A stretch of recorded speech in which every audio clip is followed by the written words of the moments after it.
नमस्कार प्रिय दर्शकों, आज एक बार फिर आप सभी के सामने एक बड़ा ही ज्ञानवर्धक और एक बड़ा ही प्रेरणादायक प्रसंग लेकर हाजिर हुए हैं। प्रिय दर्शकों, आज का हमारा यह प्रसंग है कि इस संसार का सबसे बड़ा पापी आखिर कौन है, स्त्री या पुरुष। प्रिय दर्शकों, आज का यह प्रसंग बड़ा ही ज्ञानवर्धक और बड़ा ही प्रेरणादायक है। आज के इस प्रसंग से यह सीख मिलेगी कि इस संसार का सबसे बड़ा पापी कौन है। दर्शकों, इस पूरे प्रसंग को पूरा सुनने के बाद आप लोगों को यह पता लगेगा कि कभी भी किसी भी मनुष्य पर, चाहे वो अपना क्यों ना हो, हमें उस पर आंखें बंद कर कर कभी भरोसा नहीं करना चाहिए, क्योंकि अपने ही अपने को लूटते हैं और अपने ही अपने को काटते हैं।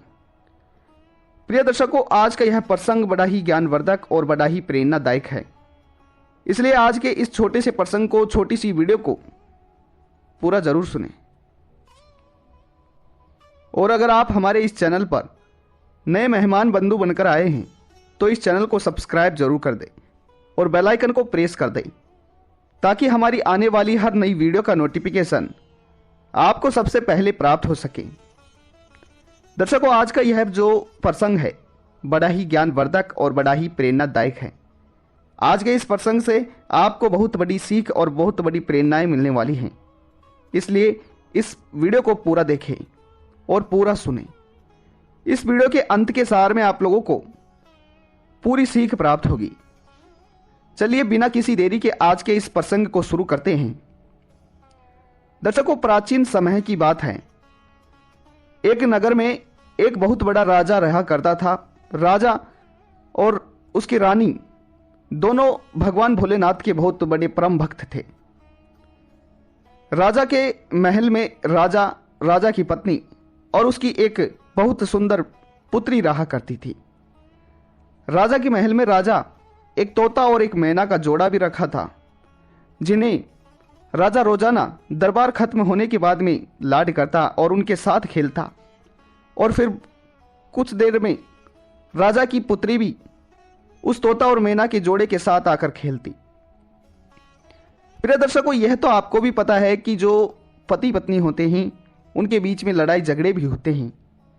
ठीक उसी प्रकार एक दिन की बात है जब उस तोता और मैना के बीच में लड़ाई हो जाती है, झगड़ा हो जाता है, और वह मैना तोता से कहती है कि पिया जी, मुझे ऐसा लगता है कि संसार के समस्त पुरुष पापी होते हैं। वो बहुत पापी होते हैं, वो किसी को नहीं बख्शते हैं। उसके बाद में वो तोता मैना की इस बात को सुनकर और क्रोधित होकर मैना से कहता है कि नहीं, तुम झूठ बोल रहे हो। मुझे ऐसा लगता है कि इस संसार का सबसे बड़ा पापी एक स्त्री ही होती है, क्योंकि वो किसी भी मनुष्य के साथ, किसी भी पुरुष के साथ कुछ क्षण में ही छल कपट कर देती है, धोखा कर देती है। इसलिए मुझे ऐसा लगता है कि इस संसार का सबसे बड़ा पापी तो स्त्री ही होती है। प्रिय दर्शकों, उतने में मैना तोते की बात से सहमत नहीं थी और तोता मैना की बात से सहमत नहीं था। दोनों आपस में लड़ाई करते ही जा रहे थे। उतने में उन दोनों के पास में राजा आ जाता है और राजा आकर उन दोनों से कहता है कि आखिर क्या बात है, तुम दोनों इतना झगड़ा क्यों कर रहे हो। तो प्रिय दर्शकों, उसके बाद में वह तोता राजा से कहता है कि महाराज, हम आपको एक कहानी सुनाते हैं और इस कहानी को सुनने के बाद में आप हमारा एक फैसला कर दीजिएगा, और आप उस फैसले को करने के बाद में जो भी निर्णय सुनाएंगे उसे हम खुशी खुशी स्वीकार कर लेंगे। परंतु उससे पहले आप हमारी इस छोटी सी एक कहानी को सुन लीजिएगा। उसके बाद में वो मैना महाराज को कहानी सुनाने लगती है। तो मैना कहती है कि महाराज, एक नगर में एक सेठ हुआ करता था। उस सेठ के पास एक पुत्री भी थी। पुत्री बहुत ही सुंदर थी। उसके बाद में और उसी नगर से थोड़ी दूर एक नगर में एक सेठ हुआ करता था। उसके पास भी एक बहुत सुंदर लड़का था, परंतु वो लड़का बहुत ही अय्यासी करता था, सट्टेबाजी करता था और मदिरा का सेवन करता था। उस लड़के ने मदिरा पीकर और सट्टेबाजी खेल खेल कर अपने आप को पूरी तरह बर्बाद कर लिया था। अपने पिता के द्वारा कमाया गया जो भी पर्याप्त धन था सबको लुटा दिया था, और अब उसका पिता अपने बेटे की इस हालत को देख देख कर और रोजाना अपने मन में कलेश कर कर कर अपने आप को मृत्यु का भोग बना लिया था। और उस लड़के का पिता अपने बेटे की इस हालत को देखकर एक दिन स्वर्ग सिधार गए। और जैसे ही अब उस लड़के के पिता ने अपने आप को मृत्यु का भोग दिया तो वो लड़का निश्चिंत होकर सट्टेबाजी करने लगा और ज़्यादा बिगड़ गया और मदिरा का सेवन करने लगा।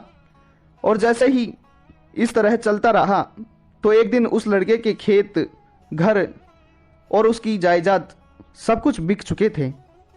उसके बाद में उस लड़के के पास खाने के लिए दाना भी नहीं था और वो उस नगर को छोड़कर दूसरे नगर जाने लगा।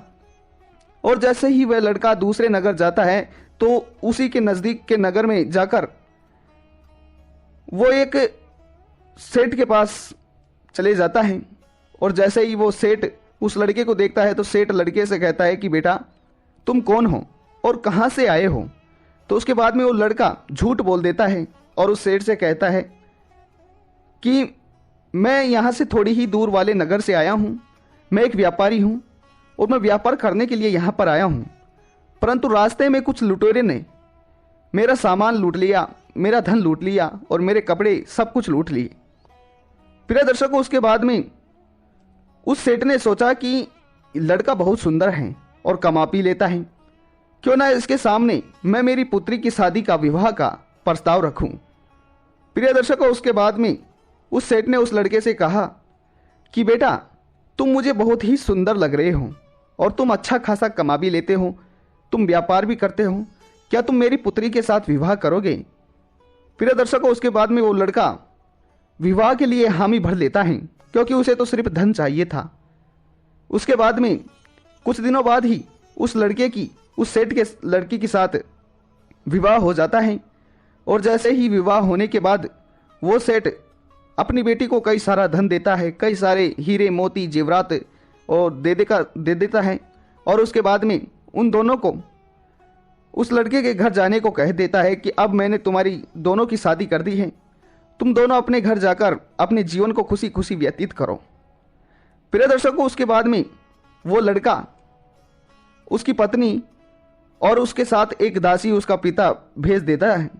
और जैसे ही वो तीनों अपने ससुर के घर से थोड़ा आगे जाते हैं तो उनके बीच में एक जंगल पड़ता था। उस जंगल में जैसे ही पहुंचते हैं तो लड़का अपनी पत्नी से कहता है कि देखो ये एक वीरान जंगल है और इस जंगल में कई सारे लुटेरे भी हैं, तुम ऐसा करो कि तुम्हारे पास जो हीरे मोती जेवरात और जो तुमने जेवरात पहन रखे हैं ये सब उतार कर मुझे दे दो, मैं इन्हें संभाल कर रख लूँगा, वरना कोई भी लुटेरा आ जाएगा तो इन सबको लूट कर ले जाएगा। प्रिय दर्शकों, उसके बाद में उस लड़के की पत्नी ने अपने पति पर भरोसा कर कर और अपने सारे जेवरातों को उतार कर, सारे उसके पिता के द्वारा दिए गए हीरे मोती सबको उतार कर एक पोटली में बांध कर अपने पति को दे दिए। और उस लड़के ने उन सबको अपनी कमर में बांध लिए कसकर। उसके बाद में उस लड़के ने लालच में आकर अपनी पत्नी के साथ गई हुई उस दासी को मार डाला और अपनी पत्नी को एक कुएं में ठल्ला दे डाला, जिससे कि उसने सोचा कि इस कुएं में गिरने के बाद इसकी मृत्यु हो जाएगी। उसके बाद में वो लड़का उन सब हीरे मोती जेवरातों को लेकर चल देता है और अपने नगर में जाकर फिर से अय्यासी करने लगता है और फिर से मदिरा का सेवन करने लगता है। परंतु उसकी पत्नी जो कुएं में गिरी थी वो किसी तरह बच गई और बचने के बाद में फिर से वो अपने पिता के घर चले गई। और अपने पिता के घर जाते ही जैसे ही अपने पिता के घर पहुंची तो उसके पिता ने कहा कि पुत्री तुम वापस कैसे आ गई और तुम्हारे साथ जो दासी गई थी वो कहाँ हैं और हमारे जमाई जी कहाँ हैं। तो उसके बाद में उस लड़की ने एक पतिव्रता स्त्री होने की वजह से झूठ बोल दिया और अपने पिता से कहा कि पिताजी, जब हम यहाँ से एक जंगल को गुजर कर जा रहे थे तो हमें बीच में कुछ लुटेरे मिल गए और उनमें से जो हमारे साथ दासी गई थी उस दासी को उन लुटेरों ने मार दिया और मुझे एक कुएं में ठल्ला दे दिया और आपके जमाई का पता नहीं।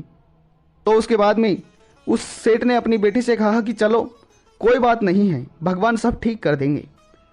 उसके बाद में प्रिय दर्शकों, जो धन लूटकर वो लड़का अपनी पत्नी से लेकर गया था वो उस धन को थोड़े ही दिनों में समाप्त कर देता है और सट्टा खेल खेल कर अय्यासी कर कर कर उसके बाद में फिर वो लड़का सोचता है कि अब धन समाप्त हो चुका है, क्यों ना फिर से धन लेकर आया जाए और फिर से अय्यासी करूँगा।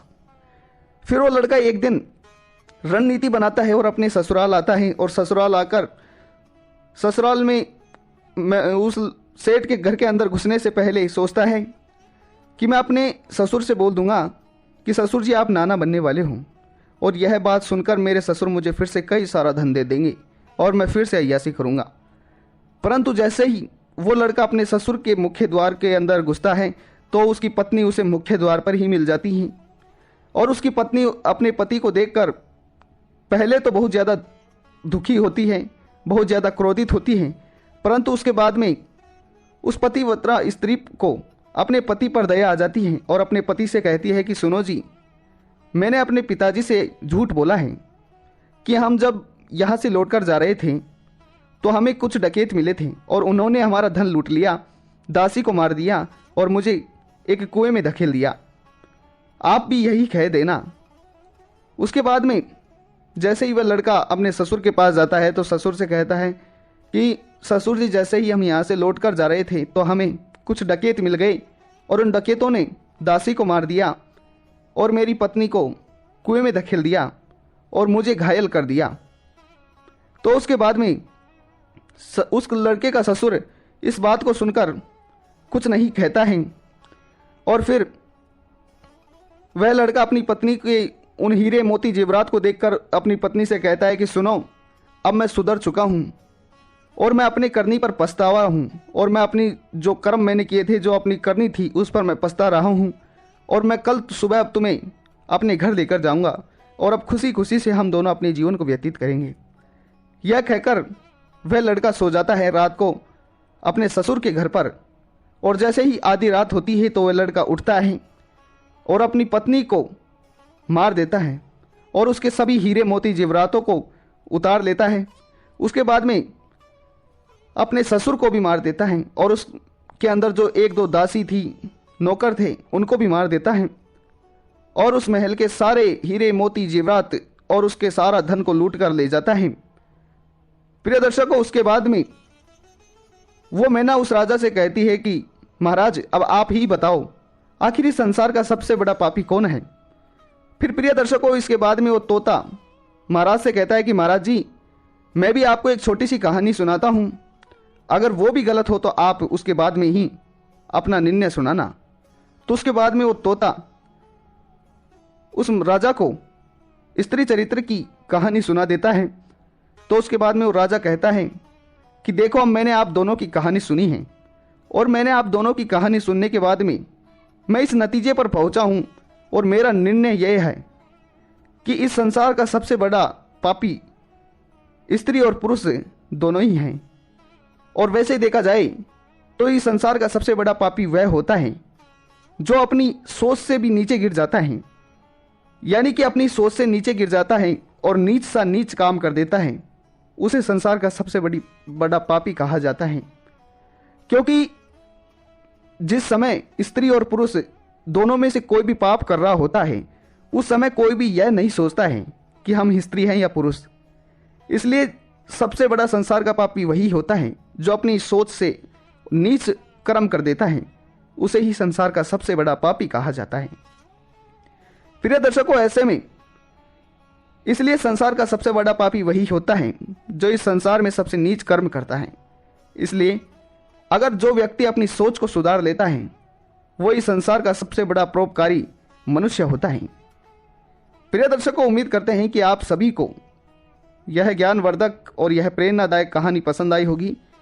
तो इस कहानी को एक लाइक करें और अपने मित्र बंधुओं तक शेयर करें। धन्यवाद।